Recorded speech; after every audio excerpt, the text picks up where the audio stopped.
That lesson, and that lesson from Chairman Bennett that I learned, was that we can never expect our last race, as good as we were, we have to be better the next time. The evolution of party politics and turning out the vote and communicating is something that is always changing. And historically, we have made that mistake as a party. 2004 is a good example. In 2004, we had a great year in Ohio. We all felt great about ourselves. We just helped win the presidency. We had done things, micro-targeting, door-to-door campaigning with metrics for the first time. And probably the best iteration of our grounding that the party had ever seen was in 2004 in Ohio. The mistake that we made is that we stopped thinking that we could improve. We thought we had the silver bullet. And we didn't improve, we didn't invest, we didn't ask questions about the way we were doing things and why we were doing things. One person did. One campaign did. Do you know who that was? Barack Obama. Go look up a quote from David Plouffe, Barack Obama's campaign manager, who says, it's this close to admitting he studied what the Bush campaign did in 2004, particularly in Ohio, studied it, wanted to improve on it, add new data, add new technology. And that's the campaign and all the books that have been written about what they did in 08 and 12. That started by looking at what we did in 04 and improving upon it. We sat back, I think, as a party, and didn't ask ourselves that question. Didn't learn how to improve and didn't invest. And we had two successive, horrible presidential elections as a result. I think it was the first time I heard someone from the RNC really pinpoint and acknowledge the shortcomings of the 2012 election and how you worked with that. I did, yes. I was involved. I was in headquarters, and I was just really pleased to see him say, hey, we had the winning model, and then we let it get old and stale. And the Obama campaign, they did. They took that model, they built off of it and ran with it, and that's why they won. We didn't grow, we didn't evolve. So, but I feel like after this speech tonight that the RNC kind of got the message as far as we need to up our game. So. Partisan responsibility stays the same. Voter ID, voter turnout. Divide into small districts and make a perfect list. What are you talking about there? A voter file, data, voter ID work. We have to learn more about voting.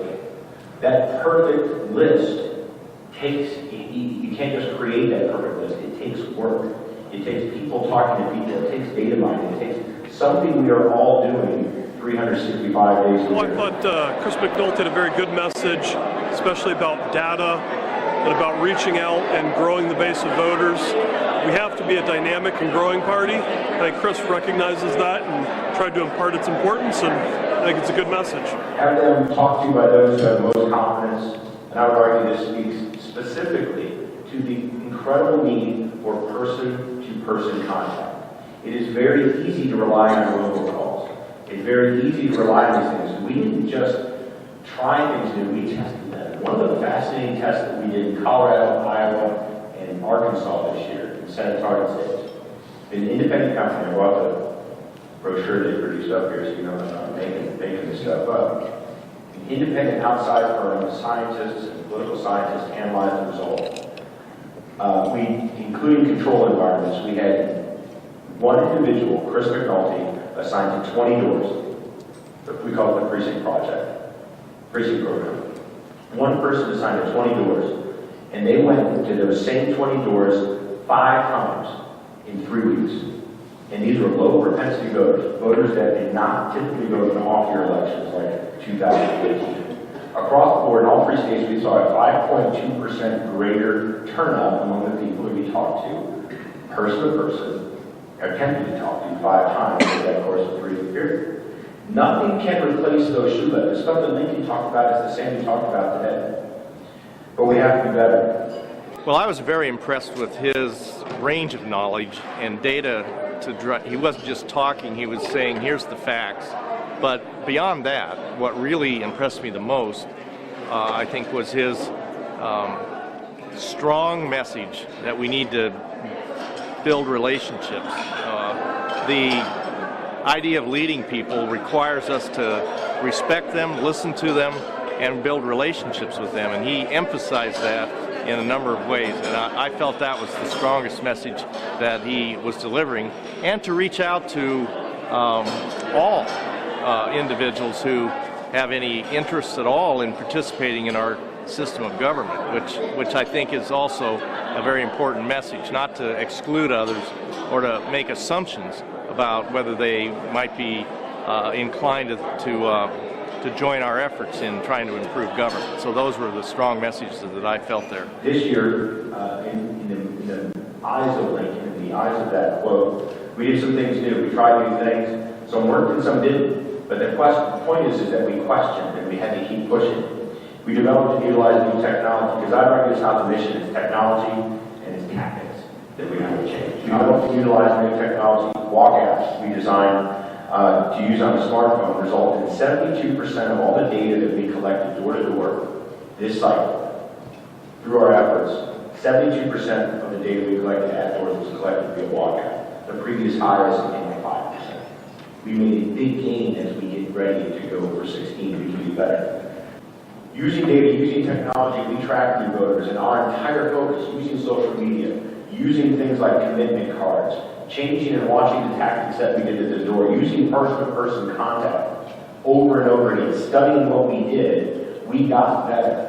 I'm here to tell you they are still slightly better in this game, but we have caught up. We have room to grow, we have to get better. But we've measured our new voters and watched every day at all those Senate target states the number of new voters they were putting in the bank and the number of new voters we were putting in the bank.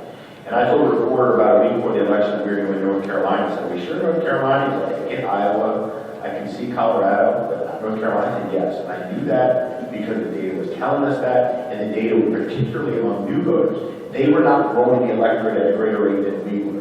We were matching them. They did a great job. They turned out a lot of low propensity voters. In particular, make sure I get these numbers right.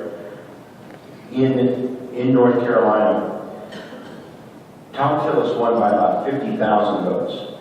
We turned out 125,000 voters, Republican votes, that had not previously voted in an off-year election. They were presidential year only voters. Using social pressure, using person-to-person contact, focusing intensely on those folks. You took those 125,000 presidential year only Republicans away, we don't win North Carolina. We also don't win Colorado. We also don't win Alaska. Okay, so yeah, I'm very impressed with how the Republicans are starting to look more and more at the data and the analytics. That's what they should have been doing a long time ago. The Democrats really outperformed us with that. There's so many tools out there building databases and looking at structures and trends, and I'm really excited for what might come out of this new push towards technology and looking at voters analytically and serving the constituency in a better, more efficient manner. We have a lot to celebrate as Republicans on this Abraham Lincoln's birthday. It's an honor to be part of the party of Lincoln. Let us live up to that honor. Let us think about that quote. Whether we like it or not, you are the Republican leadership of Wayne County.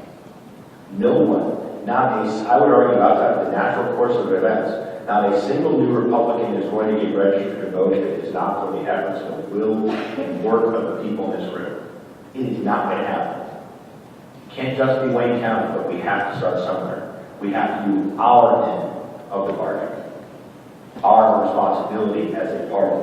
Think about it. If you do not help ID Republicans, if you do not help registered Republicans, if you don't think about that mission that Lincoln gave us in that quote about what the role of the party is, it's not going to get done. The thing that I really believe sends a true message is that we all need to pitch in, that this doesn't happen with just one person doing it, and it takes this entire team. It's hard to get people to give up their spare time to come out and volunteer, but I think if you're a true Republican, you need to do it for the team. We need to all band together and work hard because we have an uphill battle that we're facing.